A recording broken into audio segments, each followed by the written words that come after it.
नमस्कार दोस्तों, जय श्री कृष्णा, राधे राधे।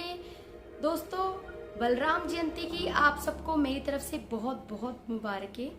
दोस्तों, मेरी आज की वीडियो जो है वो बलराम जयंती पर आधारित है। आज मैं आपको भगवान बलराम के जीवन के रहस्यों के बारे में कुछ बातें बताऊंगी। तो दोस्तों, वीडियो में आगे बढ़ते हैं।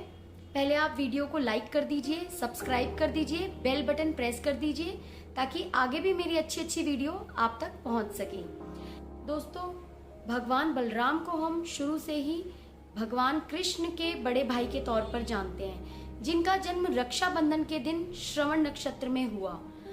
उनके बड़े बल के कारण उनका नाम बलराम पड़ा। पहले उनका नाम राम रखा गया था, लेकिन उनके बड़े बल के कारण उनका नाम बाद में बलराम पड़ गया। दोस्तों, ऐसा माना जाता है कि भगवान बलराम की उत्पत्ति कृषि देवता के रूप में हुई थी। आप सभी लोग कृष्ण और बलराम की लीलाओं से तो परिचित होंगे ही, लेकिन आज मैं आपको कुछ ऐसे रहस्य बताने जा रही हूँ, ऐसी बातें बताने जा रही हूँ जो आपने शायद ना भी सुनी हो।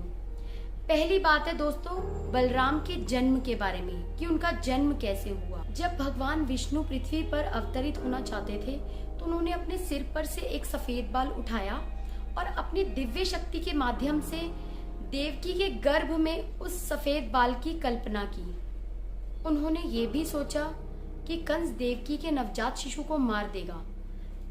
फिर उन्होंने देवी महामाया से कहा कि देवकी के इस बच्चे को माता रोहिणी के गर्भ में स्थानांतरित कराया जाए। उनकी आज्ञा सुन के देवी महामाया ने भी उनकी आज्ञा का पालन। उस भ्रूण में से विष्णु जी का अंश शेषनाग अवतरित हुए, जो कि रोहिणी जी के गर्भ में पल रहे थे, और उन्होंने बलराम के रूप में जन्म लिया। बलराम को शेषनाग का अवतार माना जाता है, जो अपने हुड पर अनगिनत ग्रहों को धारण करने में सक्षम थे।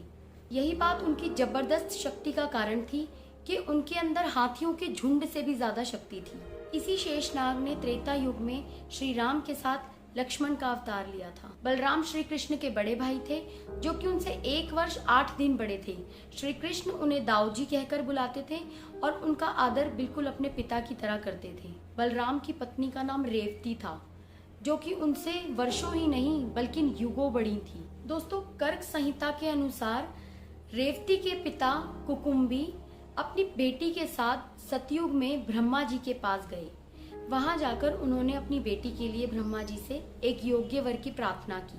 ब्रह्मा जी ने हंसते हुए जवाब दिया कि जितना समय आपने यहाँ पर बिताया है, उतने समय में तो पृथ्वी पर 27 युग बीत चुके हैं और द्वापर का अंतिम चरण चल रहा है।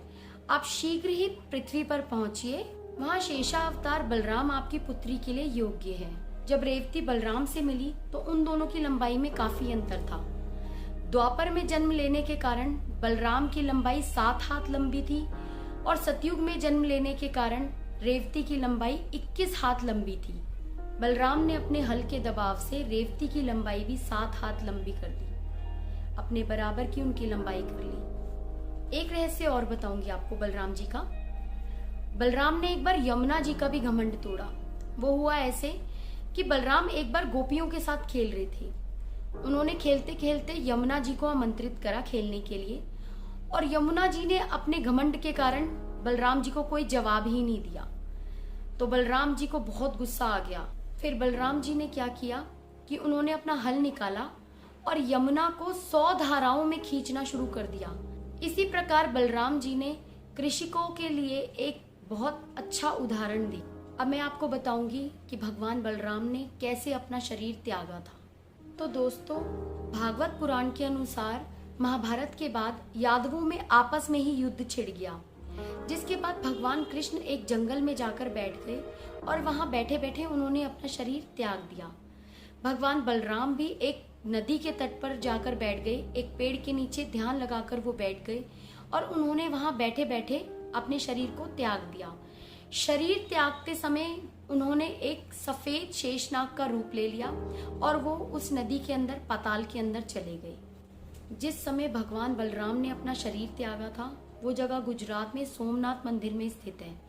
जगन्नाथपुरी हिंदुओं की आस्था का एक केंद्र है। भगवान जगन्नाथ की जगन्नाथपुरी, जहाँ भगवान बलराम, भगवान कृष्ण और बहन सुभद्रा को पूजा जाता है।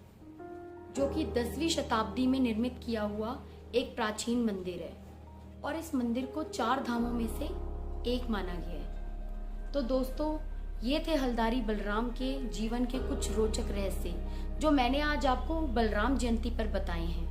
अगर आपको मेरी वीडियो पसंद आई हो तो इसे लाइक कीजिए, शेयर कीजिए और सब्सक्राइब जरूर कीजिए ताकि मैं आपके लिए और अच्छी वीडियो लाऊं और आप उसे देख सकें। जय श्री कृष्णा।